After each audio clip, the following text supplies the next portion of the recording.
রক্ষার দায়িত্ব নিতে হবে সংখ্যাগুরুদের।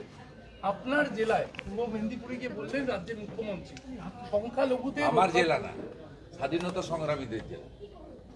ওই জেলায় সতীশ সামন্ত জি তাম্রলিপ্ত জাতীয় সরকার করেছে। ওই জেলায় মাতঙ্গিনী হাজরা আত্মবলিদান দিয়েছে। ওই জেলায় দেশপ্রাণ বীরেন্দ্রনাথ শাসমল যাকে দাঁড় করিয়ে পোড়ানো হয়েছিল।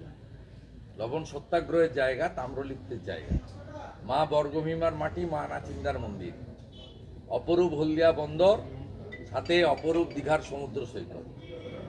দুহাত ভরে প্রকৃতি দিয়েছে, বিজেপিকেও দিয়েছে। 46% ভোট পেয়েছে বিজেপি। 16টার মধ্যে 15টা বিধানসভায় লিড আছে। 2200 পঞ্চায়েত বিজেপি জিতেছে, 2টো লোকসভা জিতেছে। পিসি অনেক চেষ্টা করেছেন অধিকারী মুক্ত করতে, জনগণ ওখানে পিসি মুক্ত করেছে। সংখ্যালঘুদের বাঁচানোর দায়িত্ব নিতে হবে সংখ্যালঘুদের দাঁড়িয়ে। যে মুখ্যমন্ত্রী ফালাকাটার দুর্গা মণ্ডপ, গার্ডেন ডিচের দুর্গা মণ্ডপ, শ্যামপুরে দুর্গা মায়ের মূর্তি, রাজাবাজারে কালী মাতার মূর্তি, বজবজরে লক্ষ্মী মাতার মূর্তি, বেলনাগাতে মন্দির এবং কার্তিক ঠাকুরের মূর্তি প্রোটেকশন দিতে পারেন না, তার মুখে এসব কথা মানায় না। তোষণবাজ মুখ্যমন্ত্রী, ভোট ব্যাংকের মুখ্যমন্ত্রী, বিএসএফকে জমি না দেওয়া মুখ্যমন্ত্রী, রোহিঙ্গা মুসলমানদের এনে গোটা রাজ্যকে উনি কার্যত ডেমোগ্রাফিক্যালি চেঞ্জ করিয়ে দিয়েছেন এই মুখ্যমন্ত্রী। কলকাতা ইসলামাবাদ শহর হওয়ার দিকে এগিয়ে চলেছে। রাজারহাট নিউ টাউন এলাকাতে সূর্য ওঠার আগে থেকে লোককে ঘুমাতে দেওয়া হয় না। কেন ঘুমাতে দেওয়া হয় না সেটা আর আমি বলছি না। এই মুখ্যমন্ত্রীর আমলে এইসব দৃশ্য আমরা দেখতে পাচ্ছি। এই মুখ্যমন্ত্রীর একজন মন্ত্রী নাম ফিরাদ হাকিম, তিনি দাওয়াতে ইসলাম দেন, 50 ভাগ লোককে উর্দুতে কথা বলার আহ্বান করেন,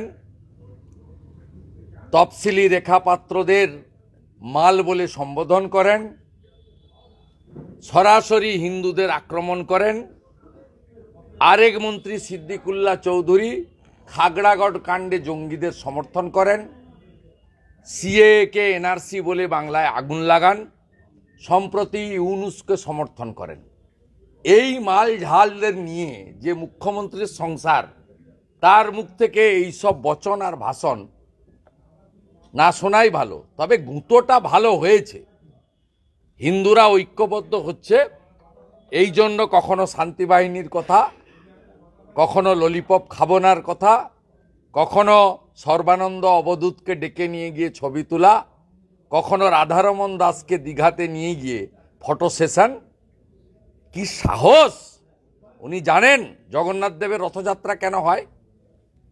উনি বলছেন ইসকনের সোজা রথ, মানে রথের দিন আমি কলকাতায় থাকি, উল্টো রথটা দীঘাতে করব। রথ মাসির বাড়ি যায়, আবার রিটার্ন আসে মাসির বাড়ি। শাস্ত্র, পঞ্জিকা, সনাতনী রীতি মেনে প্রভু শ্রী চৈতন্যদেব থেকে শ্রীলা প্রভুপদ পুরী ধামের অনুকরণে রথযাত্রা অনুষ্ঠিত হয়। উনি বলছেন যে ইসকনের উল্টো রথ দীঘাতে করবেন। আর আমার অবাক লাগে রাধারমন দাসজি পাশে বসে দাঁড়িয়ে প্রতিবাদ করেন না। আপনি প্রভু জয় পতাকা স্বামী এটা শুনলে আমার বিশ্বাস মায়াপুর ইসকন থেকে খুব কড়া প্রতিক্রিয়া আসা উচিত। কারণ শ্রীলা প্রভুপদ তিনি শ্রী চৈতন্যদেবের আদর্শে বিশ্বাসী। আর শ্রী চৈতন্যদেব পুরী ধামের নিয়ে তার যা অবদান, তার যা সৃষ্টি, তার যা কীর্তি আর কেউ না জানুক, মেদিনীপুরের লোকরা জানে। শ্রী চৈতন্যদেব জলপথে পুরী গেছেন একাধিকবার এবং গেছেন তাম্রলিপ্ত বন্দর হয়ে।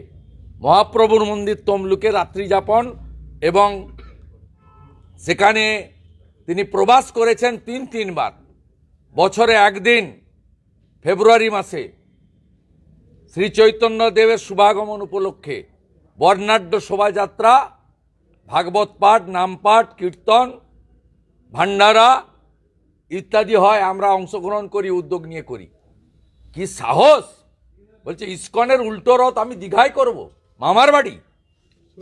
মুখ্যমন্ত্রী পিতৃপক্ষে দুর্গাপূজা উদ্বোধন আর দুর্গা পূজাকে সরকারি অনুদান দিয়ে কালচারাল প্রোগ্রামে পরিণত করা আর কার্নিভালের নামে আমাদের বিজয়া দশমীর রীতিনীতি সনাতনী হিন্দু ঐতিহ্য গরিমা সবকে নিচে ফেলে দিয়েছেন।